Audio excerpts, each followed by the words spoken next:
A CEO mocked the idea of love and turned marriage into a game. But when a quiet single father sat across from her chessboard, he didn't just checkmate her in 3 moves. He unraveled everything she thought she knew about: power, love, and regret. A glass-walled boardroom in a luxury high-rise. A young female CEO in a sharp black suit. Her expression, smug, untouchable. A chessboard sits between her and a man in casual clothes holding a worn backpack. Bianca? Stroud was the queen of billion-dollar takeovers. A ruthless, brilliant CEO known for crushing competitors the way she crushed chess pieces. At 33, she wasn't just rich, she was untouchable. And she liked it that way until one day. At a charity gala she never intended to attend, she saw a man, quiet, unshaven, standing in the corner with a young girl in his arms. He wasn't rich. He wasn't bold. He just looked tired. Bianca was bored. So she issued a challenge. Half mocking, half curious. Beat me in chess and I'll marry you. The room gasped. The man said nothing. He gently put his daughter down, sat across the board, and said 3 words, "Let's play it in." Closer but the chessboard. The man makes the first move. Then, the second, the third. Bianca's eyes widen. The clock ticks. She can't respond. 3 moves. That's all it took. Move 1, bishop to c4. Move 2, queen to h5. Move 3, checkmate. The crowd went silent. Bianca's smirk melted. This wasn't a joke anymore. She had been outplayed by a man in worn shoes, with calloused hands. Flashback. The man Daniel, in a cluttered apartment, playing chess with his daughter.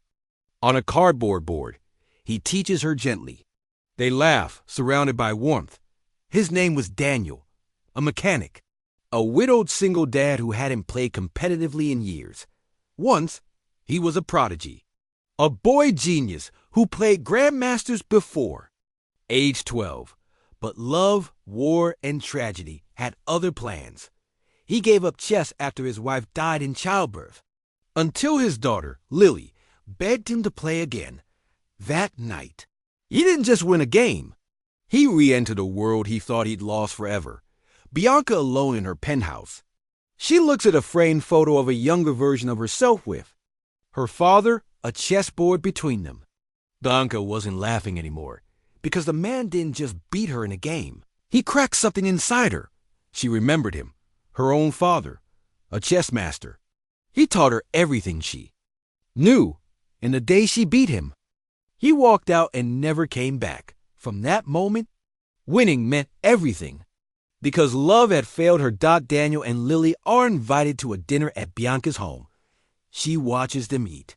Lily giggles. Daniel tells her a story. Bianca remains silent, but her eyes soften. Out of guilt, pride, or perhaps curiosity, Bianca invited them for dinner. She told herself it was to honor the bet, but deep down, she just wanted to feel something real again. Lily reminded her of someone she once was: kind, innocent, brave. And Daniel, he wasn't trying to impress. He was simply present.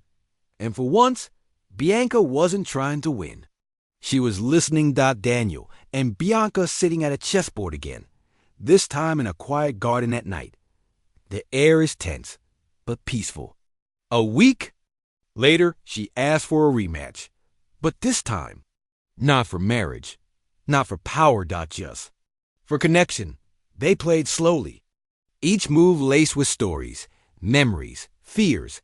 And when she lost again, she laughed, for the first time in years. She wasn't losing anything. She was learning. Bianca standing by a lake.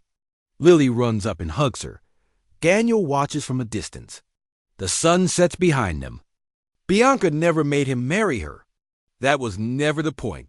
But Daniel, he came back every week to play, to talk, to let her breathe again. And Lily called her something she hadn't heard in a decade.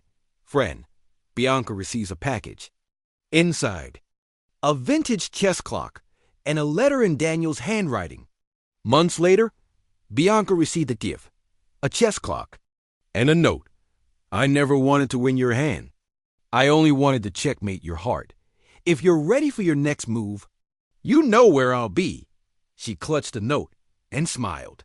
Love is not a game to win, but a board where every move reveals your soul. And sometimes the most powerful checkmate is letting someone see the real you. If this story surprised you, touched you, or made you believe in second chances, don't forget to like, share, and subscribe for more emotional stories that make your heart move like a master.